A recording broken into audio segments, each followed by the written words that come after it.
What is going on, guys? Jason Burke here, Styles Clash for Life, coming at you on YouTube, and tonight I've got some football focus. I'm coming to you guys on this scorching Pittsburgh night, about 6-7 nights away from the first preseason game, and I wanted to bring you guys one final positional breakdown. I think I've covered almost all of them now at this point, or at least all the ones with a lot of depth to them that were obviously could have gone multiple ways, but I've talked to you guys now about the draft. I've talked about free agency. I've broken down the quarterback spot, the running back spot, the wide receivers, the O-line, the D-line, the inside linebacker, the outside linebacker. I just did the cornerbacks several days ago. So if you guys want to see the positional breakdowns of each player, who could start, who could be a key bench player, who could be on the bubble, and who could be cut, I've got all the breakdowns for all the positions on this channel now, including cornerback. And tonight I want to bring you guys kind of the back half of that defensive backfield, these safeties. I want to look at the final stop between the players in the end zone, the safeties. Now, it's going to be a quick video. This is not a position that I feel like has a lot of questioning at the top of the position. But we brought in several veterans in the last, over the last year, guys that were going to come in and fill in and kind of have played elsewhere and didn't really get a chance to do anything special. We saw Carl Joseph get signed, I think, mid last season and never really played, in spite of the fact that he was known for a sizable starting career earlier on. We signed another one in this offseason. So I want to bring you guys kind of what could be the deepest safety class that we've had here in a while. There's been a lot of questions, of course, about Terrell Edmunds. He was brought back on a one-year deal, very cheap. His fifth-year option wasn't signed. He didn't get any big offers elsewhere. Came back here, cheap for a one-year deal, so he likely will be our second starter, but he could get pushed because we signed another safety of equal value that has started and been a bigger, more productive player elsewhere that we got on the cheap this year. And then there's also guys that have come in, again, from last year's signings and from the system last year that could provide some depth to us. And this is going to be an interesting positional battle, I think, because we usually keep 4 to 5 safeties on this roster. You generally see Pittsburgh keep 10 defensive backs total, including corners and safeties. And usually Pittsburgh keeps four safeties and maybe a fifth one possibly on the fringe for special teams and stuff like that. And you see the backups play special teams and you see the starters play on defense. But this is going to be interesting because we have 6 guys listed at safety who I think are almost sure things on this team for different reasons. And now they're not going to keep 6, obviously. I've got, 1, 2, 3, 4. I've got 6 names here that could very well make a case to be on this roster as safeties. And a couple of them have positional flexibility and versatility, which we know Mike Tomlin loves the position flexibility. So we'll see what happens there. But this is a very interesting year because this safety group is so deep and so valuable in different ways that it's going to lead us to cut a couple of guys in other spots, whether that's backup linebackers or backup cornerbacks. The corners especially, I'm talking about Pierre and Justin Lane, might not be safe because these safeties can play different spots on the field. And I will get into that. But obviously we're starting off with the 2 guys that started last year that have kind of proven to be a pretty solid group together. That is Minkah Fitzpatrick, who's been a game breaker since coming over from Miami early on in his career. Got signed to a big extension. Obviously he's going to be a franchise guy for us. Him, Cam, and TJ are kind of our 3 big defensive stalwarts, our big MVPs. Obviously, there's no questions in Minkah as long as he's out there on the field. And Terrell Edmunds, who's gotten better since Minkah has been back there. Him playing with other guys has not been anywhere near as effective. But playing with Minkah, he's been a little bit better. Terrell's always been a good physical player. He's been a good tackler. He's good in terms of fighting for the ball when he has the right positioning on it. He's a good downhill safety. Good hitter, good running back tackler, can get some pressure here and there, but as it relates to his coverage, he's often behind, he gets burned over the top, he's a step off, he takes some weird angles, and makes some weird decisions. So he's a very good tackling safety, but he's not a very good coverage safety. So that's where his weaknesses lie. And again, he seems to be the clear starter because he's been a 4-year starter here, but there could be some positional battling going on here. And I'm talking about the addition of DeMonte KZ. DeMonte KZ got signed maybe about a week or so after Terrell Edmunds. And honestly, if they had signed him a week earlier, I think they wouldn't have signed back Edmunds. I think KZ is a clear starter here, and I think is at the level, if not better, and proven to be a more long-term success so far on the NFL level than Terrell Edmunds has. Edmunds has a high ceiling. KZ's kind of shown what he can do, but he's been a pretty effective safety. He's played 5 years in the NFL, first 4 years with Atlanta, last year with Dallas. And in those 4 years, he's gotten 8 forced fumbles and 12 interceptions. In those 5 seasons. 8 forced fumbles, 12 picks.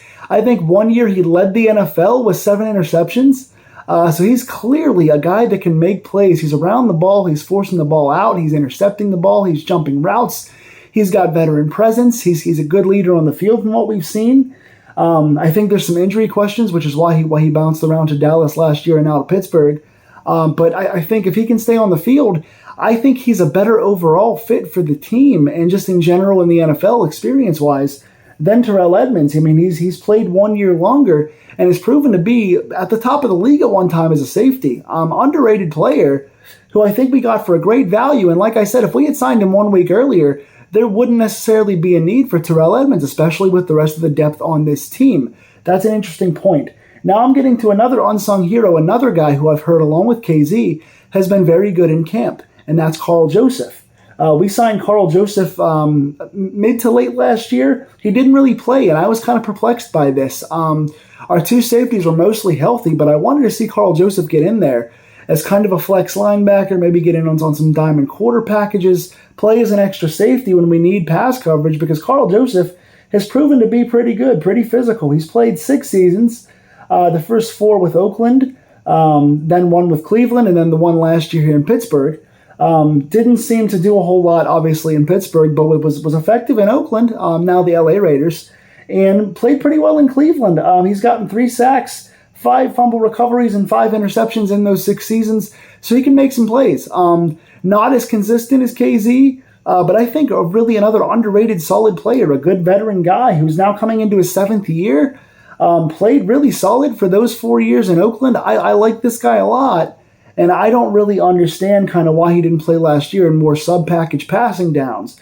But he's another guy that, again, if KZ and Joseph are playing so well in preseason, in camp, and that winds up extending to preseason, they might push Terrell Edmunds here. Because Edmunds did not get paid that much. It is a 1-year deal. It's a low-end deal. He makes sense to be the starter. Obviously, he knows the system, and we've not seen necessarily the best of what he can do, at least we hope yet. But if KZ is outplaying Edmunds and winds up starting, and Karl Joseph stays healthy as a valuable backup, there's really not as much of a need for Terrell Edmunds. So out of those 3 guys, I think Karl Joseph is the most expendable. Obviously, he didn't last very long in Cleveland and didn't play very much last year. And, obviously we have our 2 starters and we have KZ. So Joseph is kind of the guy on the bubble right now. But again, veteran guy who's played pretty well in his NFL career and has looked pretty good in camp. So wouldn't be surprised if Joseph can push for a roster spot here, but there's even more depth behind him now because Trey Norwood is listed at safety. And now this is where it gets interesting because he came out as a Swiss Army knife, drafted I think last year in the 7th round, 6th or 7th. But he was Tomlin called him a Swiss Army knife and liked the way he could play all around the field. Special teams, he was playing slot corner. They said he could play outside a bit in camp. Played at safety a bit, and we all expected him to settle into the safety spot and kind of be that backup solid safety that could just kind of play in the sub packages.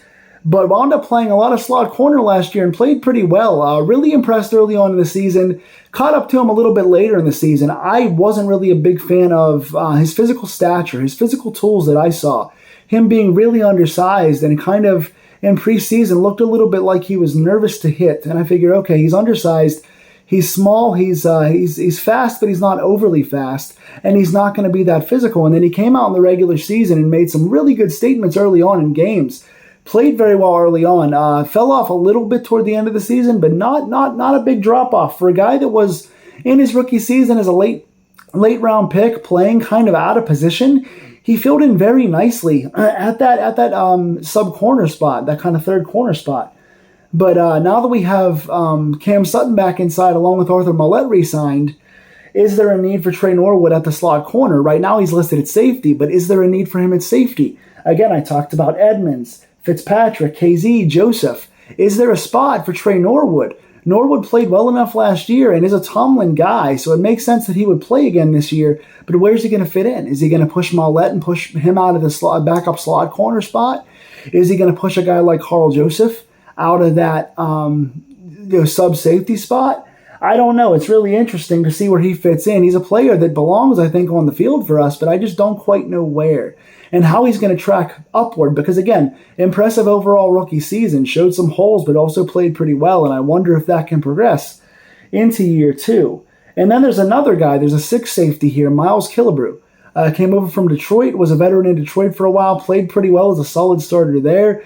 Came in last year special teams-wise as a really good player for us in special teams. He's one of our better special teams guys, and also played a little bit in preseason and looked pretty good. Not perfect, had some moments in pass coverage that he lacked, but he's a physical guy. He's got a good stature. He has a good energy. He's got a veteran presence. He played pretty well in preseason. I think he had 1 pick for us last year.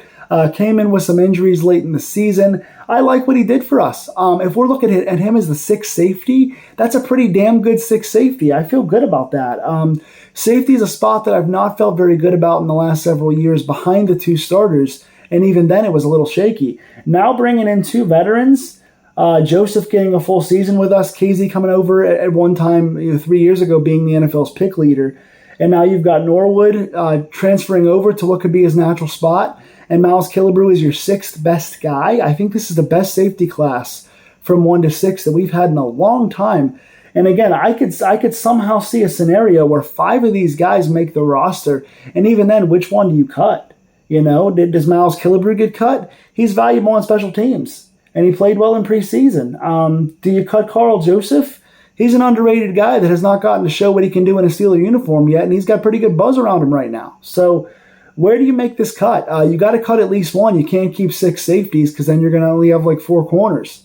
Do you wind up keeping 11 or 12 secondary guys because you can't use them all? Then where else do you make cuts? Do you cut a bunch of linebackers? I don't know if that's a good idea this year. So really interesting. What do you do? I'm going to post some questions to you guys. Who do you think is our 2nd starter? Obviously, Mink is the guy. Do you think Terrell Edmonds comes in and starts for 1 more year? Do you think he earns himself another contract here? Or do you think a veteran like Casey or Joseph pushes him out? Right now, I think Joseph winds up being the one guy that's left out from behind. But do they find a way to keep 5 guys? Does Trey Norwood play at safety or slot corner? Does Miles Killebrew get cut, or does he find a way to stay on for special teams? What do you guys think? Tell me in the comments below. That is my really deep safety dive, and a lot of good talent here. The next thing I'll be covering for you guys now that I've done all the positional breakdowns is the first game of the preseason. Easy for me to say. That game is on, I believe, Saturday. I'll be trying to watch it either live Saturday, or if I have a red carpet event, I'll be covering it Sunday at some point. So you'll get coverage at some point from me that weekend if I can catch the entire game.